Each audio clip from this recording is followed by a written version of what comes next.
Hindi naman kandidato si Presidente. Hindi po namin babanatan yung kabila, pero yung kay Pangulo po, siya po yung Pangulo, hindi naman po natin pwedeng diktahan o yun. Kanyang opinion po yun. So yun guys, so magandang buhay po Pilipinas, magandang buhay po Luzon, Visayas, Mindanao at sa buong mundo mga ka-showing. So for today's video mga ka-showing ay atin pong panunuorin kung paano po nila dinipinsahan ang kanilang sarili ng alyansa Bagong Pilipinas, ang mga senatorial line-up po ni PBBM. At nilalaglag na ba o dinipinsahan nila si PBBM sa kanyang mga sinasabi, sa kanyang paninira sa kabilang line-up ng PDP laban mga ka-showing. So kanya-kanya po silang komento, kanya-kanya pong dipinsa ang mga senatorial line-up po ng alyansa. So panoorin po natin ito mga ka-showing kung paano po dinipinsahan nila si PBBM at yung kanilang sarili mga ka-showing. So just comment down below mga ka-showing kung ano po ang inyong reaction kung mapapanood nyo po itong video na ito mga ka-showing. Comment na kayo sa baba and don't forget to like, share and subscribe and click the notification bell mga ka-showing para updated kayo lagi sa mga bago kong upload na video. So ano pa hinihintay natin? So panoorin natin kung paano nila dinipinsahan ang kanilang sarili sa ating proclamation rally. May mga nabanggit siya while campaigning for you na wala sa kanila ang may bahid ng dugo dahil sa tukhang, wala sa kanila ang pumapalakpak sa China, at wala rin sa kanila ang mga sumuporta sa Pogo. May I ask, what's your views about this statement po of the President? Bakit ba hindi siya kandidato? Pwede po siya magsalita ng gano'n? Ganun po ba? So he was merely stating facts, and that is as far as his perspective is concerned. So it doesn't have anything to do doon sa sinasabi sa amin ng aming campaign manager na walang siraan o walang ano. Kaming mga kandidato yun. How about others lang po? Sige po? Well, tama si Tito Sen. Si Pangulo ay bagamat siya kanya-kanya pong palusot, kanya-kanya pong dipinsa ang mga line-up po ng alyansa mga ka-showing. Nag-usap-usap na po itong alyansa na we will stay away from negative campaigning. Ang gagawin na lang po namin, siguro lahat naman kami ng mga kasama ko rito, we will just base it on our performance. Hindi po namin babanatan yung kabila, kundi ilalatag lang po namin yung mga nagawa. Kumpiyansa po ako na itong mga kasama ko ngayon dito may ginawa. Either sa local government, sa Kongreso, sa Senado, may mga naalam naman ho ninyo yun. You being the media, na I'm sure na Dario din po lahat din po ngayon. Tatlong senador po, apat po. Manny Pacquiao in the Senate before, Senator Ping, Senator Soto, Senator Tolentino, and then sa local government, si DILG, and then si Mayor Abby Binay. Sa Congress po ako and si Congressman Villar. May mga ginawa po. So it will be more on performance based. That's yung po na pag-usapan po namin. Hindi po namin naatakihin yung kabila. Sabi nga natin, we don't like that negative publicity. Pero kay Pangulo po, siya po yung Pangulo. Hindi naman kandidato, pwede po siya magsalita ng gano'n. Ganun po ba? So there is such thing as hindi naman naninira kung may pinupuri ka meron kang binabanggit na fact tapos hindi nagagawa ng iba, di ba? Hindi, for example, pag sinabing nung crisis, nung pandemic, sino yung mga nakatindig doon physically? Ako, Senator Lacson, Senator Tolentino, di ba? Sinabi namin yun. Pero hindi namin kayo nang magsasabi o mag-iisip, yung mga iba pala 2 taong hindi pumasok. Di ba? Ganon. Pero ang sinasabi namin, yung perspective na binubuhat ni Presidente yung mga kandidato. Ganon yun Kaya lang, may tinatamaan. Dahil,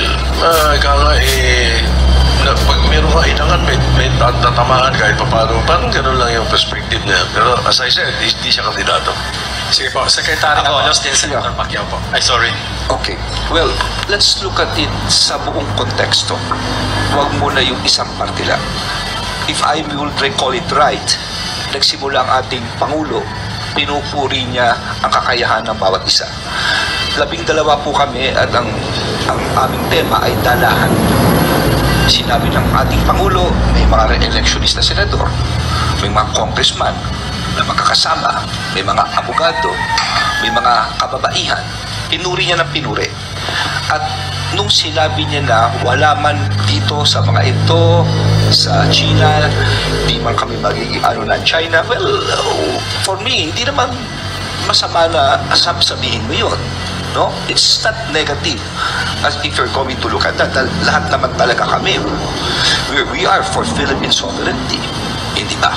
And none of us are against extrajudicial killing. No, so I don't see anything wrong with that, no, sa pagkasabi ng ating Pangulo. Let's look at it yung konteksto ng pagkabuo, no?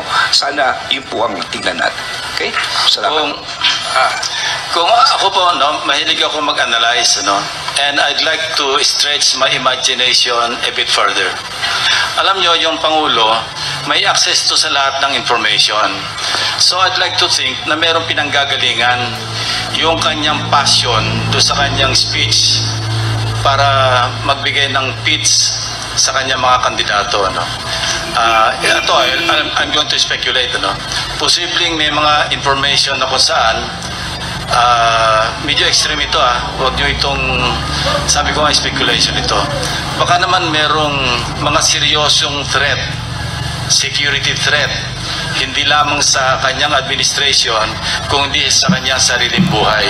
Kaya minsan kasi pagka tayo nadadala ng emotion, na-express natin in its subliminal. Kanya-kanya pong palusot, no? Kanya-kanya pong dipinsa ang mga line-up po ng alyansya, mga kasyawin. Isang tanong na medyo lumalabas tayo sa tinatawag natin yung norms. Ano? So yun lang ang masasabi ko. As I mentioned earlier, and hindi naman tayo privy do sa mga posibleng dahilan o information na nakakalap ng Pangulo ng Pilipinas, kasi unlimited, only yung kanya information. Unlike us, no, laymen, and possibly yung mga tulad ni Senator Tol na opo sa Senado at yung mga congressmen, hindi rin nila abot yung mga malalalim na mga information na pwedeng pumasok sa ang information do sa kaalaman ng ating Pangulo. So yun lang masasabi ko. Kaya I'd like to stretch my understanding by analyzing kung bakit ganon ang tono ng kanyang speech. Yun lang po masasabi ko. Yes, Senator Pacquiao. Hindi naman siguro atake yun. Para sa akin, hindi naman siguro atake yung sinabi ni Presidente, kundi sinasabi lang niya yung background, lahat ng mga kandidato, yung line-up niya. And also, gusto ko lang sabihin sa lahat na yung mga kandidato na mahilig mang-away o tumatakbo, mahilig mang-atake, siguro hindi siya tumatakbo para sa bayan, kundi tumatakbo siya para sa kanyang pamilya. Kasi pinipersonal mo, at the end of the day, ang taong bayan naman ang pipili.